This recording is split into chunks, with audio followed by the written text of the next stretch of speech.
With pocket sixes on the right, I go for a very, very small, thin value protection bet and take it down.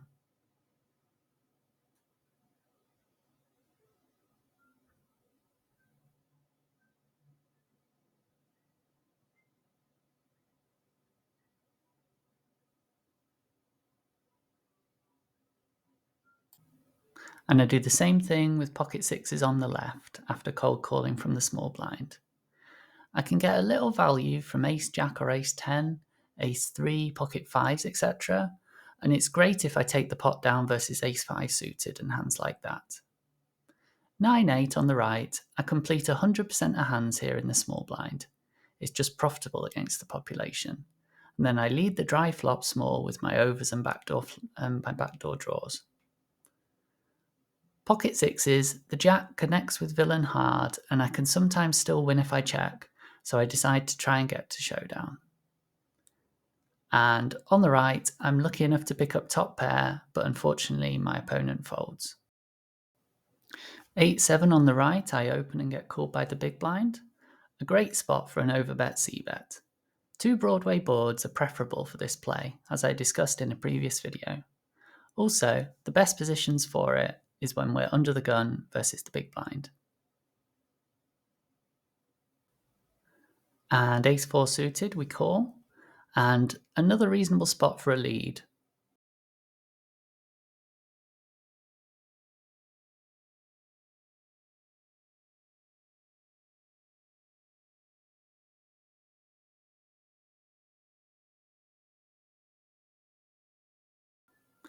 But not much will fold on the blank turn, so I give it up.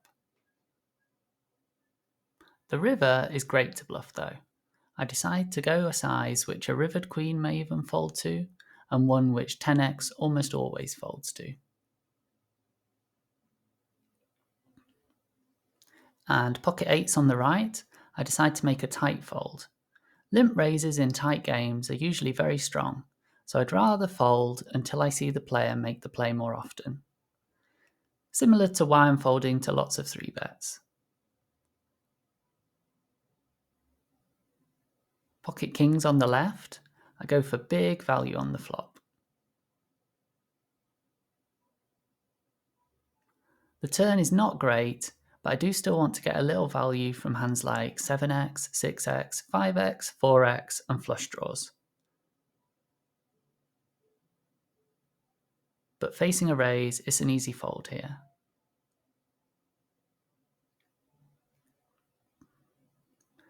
And with pocket 7s on the right, too many players in the pot to take a stab on the flop. And the same is true on the turn.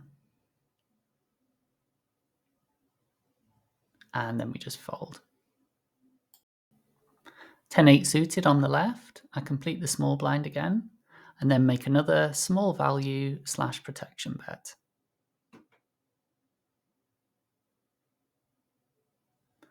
The turn improves his hands a lot and makes it hard to get paid by worse. With the flush draw, I can comfortably check call, so I decide to do just that.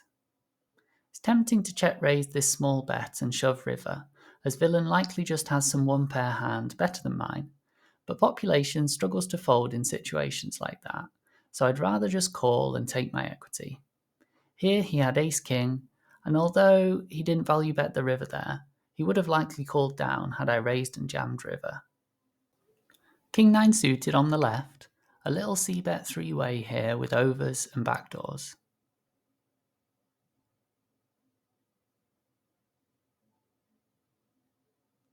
The turn is great to barrel, as it brings me lots of equity. It's hard to represent hands such as aces and kings if I go too big though, so I decide to go small. Important to leverage the fact that I have aces, kings, queens, etc. in my pre-flop range, but he doesn't. And when I river the flush, I just want to make sure sets and 2-pair are not able to find a hero fold, so I go a little over half pot.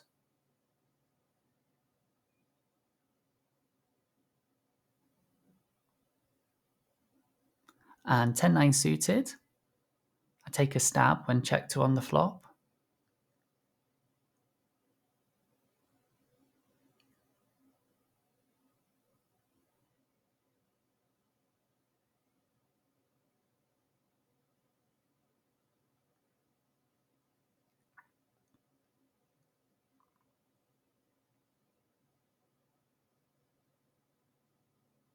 Jack 6 suited on the left, I call.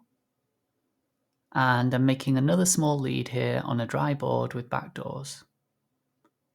10-9 suited on the right, I put my opponent on a large amount of ace high, but it's hard to fold him off that on this turn. If I go small, he'll call, and if I go big, I look too polarised and don't have the biggest pairs in my range. Jack 6, on the other hand, I can represent every 5x and 7x, and may get villain to fold his ace high, and if not, I can get him to fold them on the river. With 10-9, when I get checked to, I feel like he's centred around ace high and small pairs. Betting small seems like the best way to get those to fold, by representing a wide value range rather than a polarised range. And with Jack 6, I get a great river to bluff. I could probably even bet a bit smaller, and similar to the 10-9 hand, represent a wider value range.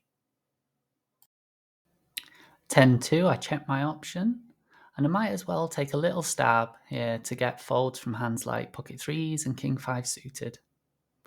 Turn is good to bluff him off 9x, 8x and similar hands.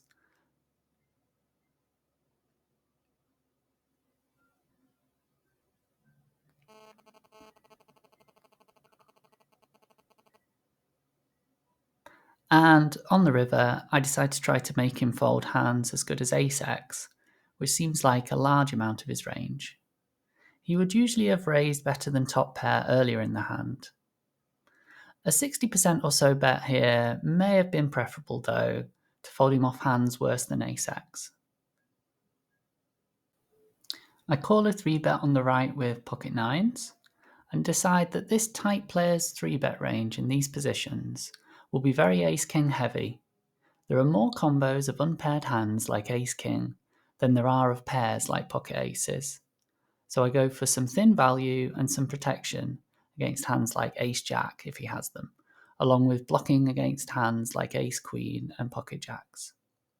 He does call, but the jack is a really bad card, so I just try to check down versus ace-king, hoping that my weird lead freezes the action. I was tempted to bet the river extremely tiny, as it really looked like he had ace-king, but I decided against it in the end. And on the left, with Jack 9, I make a loose open to two tighter players. I'll be opening button a bit wider anyway in fast fold games, especially low stakes ones. 6-5 off is another good spot to lead. Anytime I have no showdown value, my hand is happy to take down the pot, so I really don't mind leading these spots.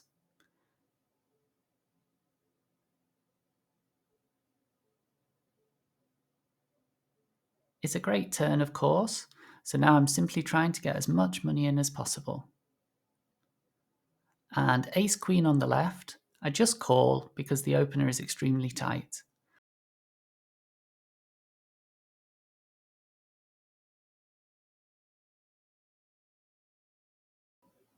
No sense in raising flop versus such a tight player. And versus a turn bet, I raise in hopes he has an overpair and is unable to fold. Sadly, he does find a fold eventually, which is surprising given his line, his stats, and the fact that he'll be seeing me with a VPIP of 38%. Ace-king on the right, I'm betting the flop for value. The turn is not ideal, as ace-queen is a huge part of villain's range. Still good enough for a bet though, and I do take it down.